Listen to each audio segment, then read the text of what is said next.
الرحمن الرحيم إن الحمد لله نحمده ونستعينه ونستغفره ونعوذ بالله تبارك وتعالى من شرور أنفسنا ومن سيئات أعمالنا. من يهده الله تعالى فلا مضل له ومن يضلل فلا هادي له.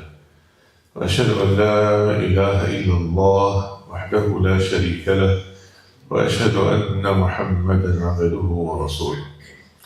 أما بعد فإن أصدق الحديث كتاب الله تعالى وأحسن الهدي هدي محمد صلى الله عليه وآله وسلم وشر الأمور محدثاتها وكل محدثة بدعة وكل بدعة ضلالة وكل ضلالة في النار. اللهم صل على محمد وعلى آل محمد كما صليت على إبراهيم وعلى آل إبراهيم في العالمين إنك حميد مجيد. وبارك اللهم على محمد وعلى آل محمد كما باركت على إبراهيم وعلى آل إبراهيم في العالمين إنك حميد مجيد. يقول الله تبارك وتعالى في محكم كتابه: فتعالى الله الملك الحق ولا تعجل بالقرآن من قبل أن يقضى إليك وحيه وقل رب زدني علما. Allah said, so exalted is Allah, the true King, and do not hasten with the Quran before its revelation is completed to you, and say, my Lord, increase me in knowledge. Obviously, this setting is for a daily dua that comes in a hadith, but this ayah deserves to be at least acknowledged and explained a little bit, and especially asbabu al-nuzul, the reason for revelation. According to Al-Tabari and Ibn Kathir and others, they mentioned that this ayah was revealed concerning the Prophet sallallahu alaihi wasallam, when revelation would descend upon him, and Jibreel would be reciting the Quran to him, alayhi salatu wassalam. The Prophet sallallahu alaihi wasallam would begin repeating the words quickly, out of eagerness and out of concern that he might forget any part of it. He was not interrupting out of impatience, but he was afraid of losing any or a single letter from the revelation of Allah subhanahu wa ta'ala. So the divine correction came down. Do not hasten with the Quran before the revelation is completed to you. Meaning, do not rush to repeat it before Jibreel finishes. We will preserve it for you. We will secure it in your heart. This meaning is reinforced in another passage from the Quran. وَلَا تُحَرِّكْ بِهِ لِسَانَكَ لِتَعْجَلَ بِهِ إِنَّ عَلَيْنَا جَمْعَهُ وَقُرْآنَهُ. Do not move your tongue with it to hasten it. Indeed, upon us is its collection and its recitation. So what is the lesson? Number one, the Prophet ﷺ was concerned about the revelation and did not want to forget any. This is at the beginning. Of course, second thing is Allah subhanahu wa ta'ala reassured him. And the third thing, that preservation of the Quran is divine, not dependent on human effort or human haste. And Allah subhanahu wa ta'ala said that in Surah Al-Hijr as well.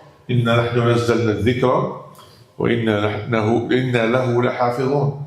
We are the ones that revealed the dhikr of this Quran, and we're the ones that will be preserving it or protecting it. And Allah subhanahu wa ta'ala directed him sallallahu alaihi wasallam to something even greater. وَقُلْ رَبِّ زِدْنِي عِلْمًا. Say, my Lord, increase me in knowledge. As subhanAllah, as if Allah is teaching, do not rush, seek increase, trust the one who revealed it. So the Messenger of Allah sallallahu alaihi wasallam was commanded to slow down and ask for increase, and he is the most knowledgeable of all creation. He was commanded to say, my Lord, increase me in knowledge. Then who are we to feel satisfied? And you know what I mean by that, by the little knowledge that we have.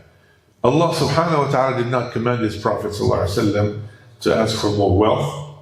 He did not command him to ask for power. He did not command him to ask for status. He commanded him to ask for knowledge. But here's the frightening reality. Not all knowledge saves. Some knowledge hardens the heart, and some knowledge inflates the ego. Some knowledge fills the tongue but empties the heart. And today's du'a is not asking for more information, it is asking for protection. Protection from becoming informed but not transformed. أخرج الإمام مسلم عن زيد بن أرقم رضي الله عنه قال: كان رسول الله صلى الله عليه وآله وسلم يقول: اللهم إني أعوذ بك من علم لا ينفع، ومن قلب لا يخشع، ومن نفس لا تشبع، ومن دعوة لا يستجاب لها. The Prophet ﷺ, as Zayd ibn Arqam said, used to always make this dua: Oh Allah, I seek refuge in you from knowledge that does not benefit, from a heart that does not humble itself, from a soul that is never satisfied, and from a supplication that is not answered. 4 dangers, 4 internal diseases. And the Prophet ﷺ, the most knowledgeable of creation, sought refuge in Allah subhanahu wa ta'ala from them. Number 1, min ilmin la yanfa', knowledge that does not benefit. Knowledge is not automatically virtue. There is knowledge that increases argument, that increases pride, that increases criticism, increases self-righteousness. But beneficial knowledge does something else, something different. Allah subhanahu wa ta'ala said in the Quran: أَلَمْ تَرَ أَنَّ اللَّهَ أَنزَلَ مِنَ السَّمَاءِ مَاءً فَأَخْرَجْنَا بِهِ مِنْ ثَمَرَاتٍ مُخْتَلِفًا أَلْوَانُهَا.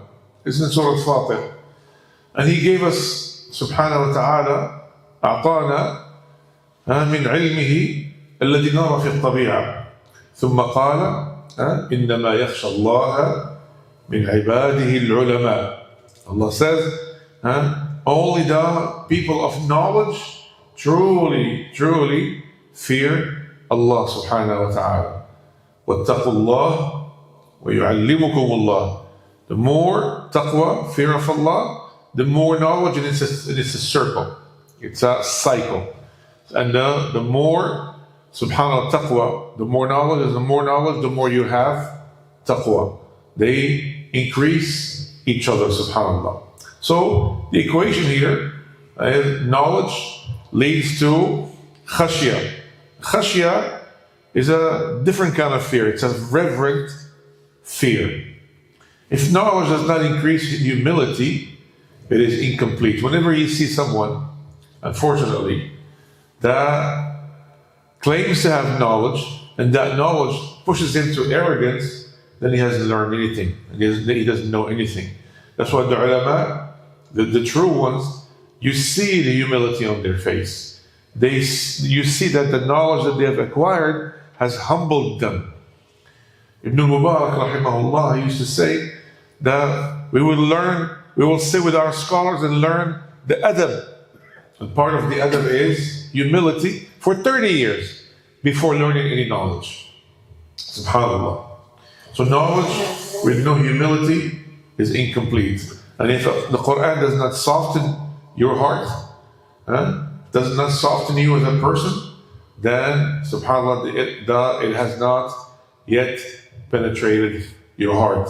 Ramadan gets you closer to the Quran, but will the Quran reform you, or merely, or subhanAllah, simply, or only inform you?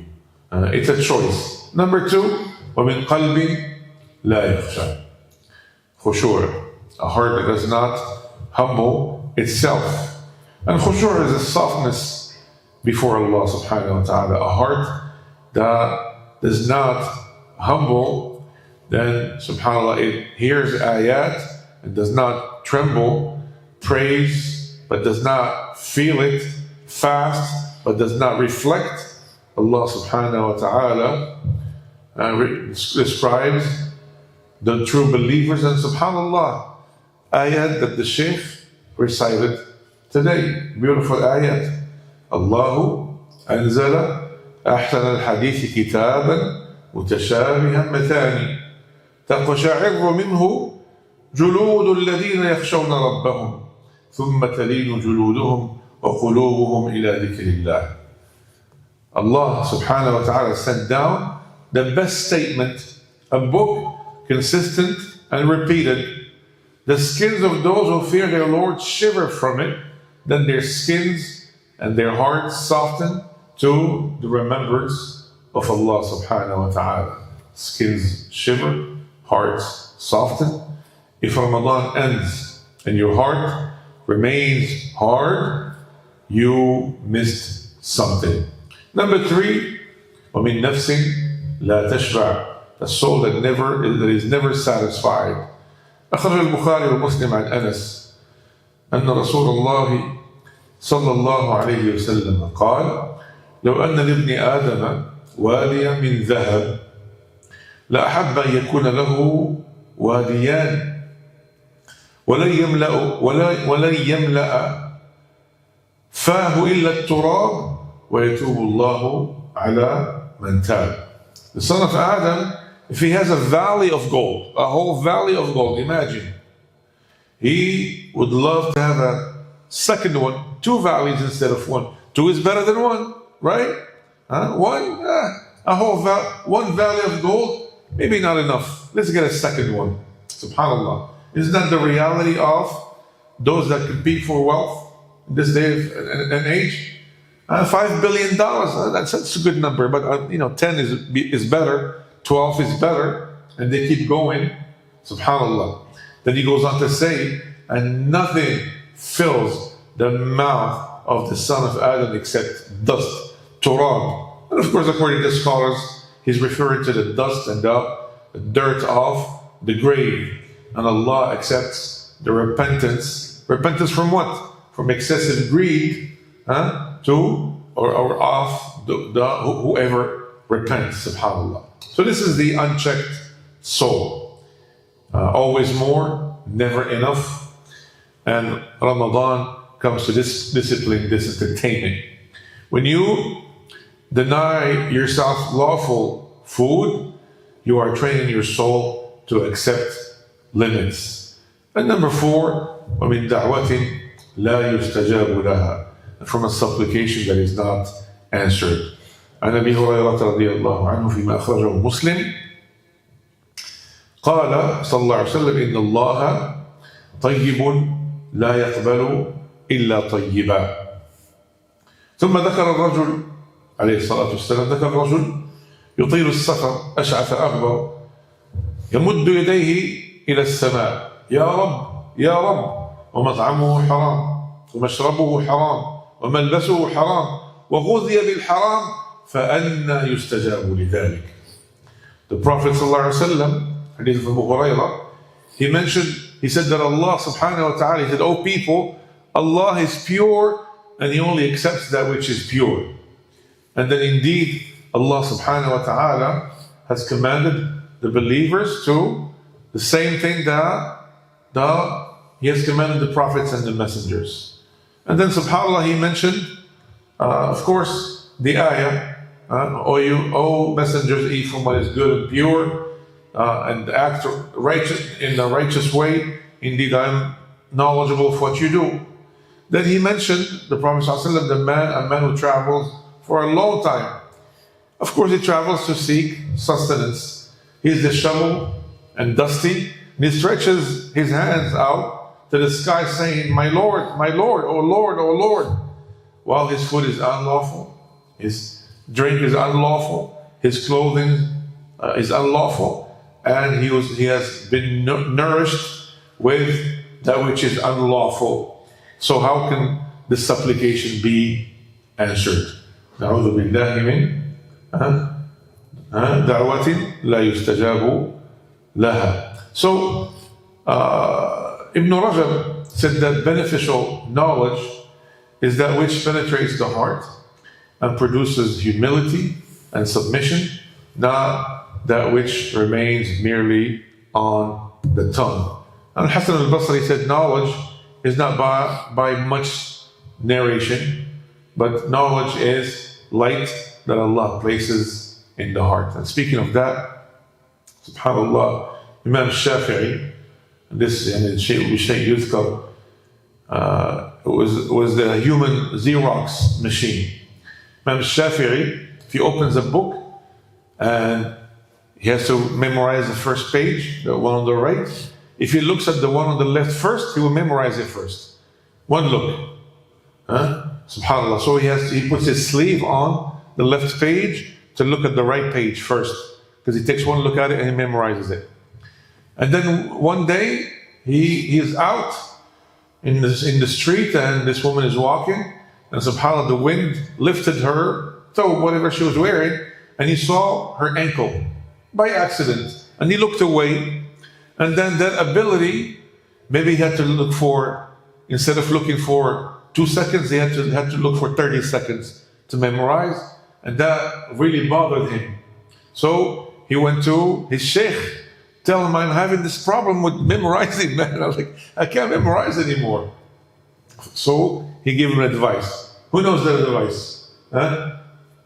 شكوت إلى وكيع سوء حفظي فأرشدني إلى ترك المعاصي وقال إن العلم نور ونور الله لا يهدى لعاصي. Subhanallah. So he said, I complained to Waqi'. Waqi' is one of his mashayikh.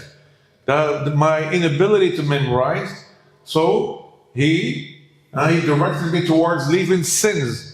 He considered him to be sinful of what happened, subhanAllah. So, and he said to me that this knowledge is light, illumination, and the light of Allah is not given to a transgressor. Allahu Akbar. Yeah, that says it all. We should just stop here and go home and cry about our situation. SubhanAllah. So, Ramadan is not a season of information. As I said, it's a season of transformation. You can finish Ramadan knowing more, having more knowledge, yet, subhanAllah, and then with the will of Allah subhanahu wa ta'ala, His mercy and generosity, with a softer heart. But a person can finish Ramadan having learned a lot more, but his heart being even harder. The Prophet ﷺ feared knowledge without benefit. He feared a heart without humility. He feared a soul without limits, and he feared a du'a without response. And if he feared these things, how can we feel safe from them? Let your knowledge humble you. Let your Quran soften you. Let your fasting discipline you, because knowledge without humility is dangerous, and a worship without softness is empty. أقول قولي هذا وأستغفر الله لي ولكم. سبحانك اللهم وبحمدك نشهد أن لا إله إلا أنت نستغفرك ونتوب إليك والحمد لله رب العالمين. جزاكم الله خيرا والسلام عليكم ورحمة الله وبركاته.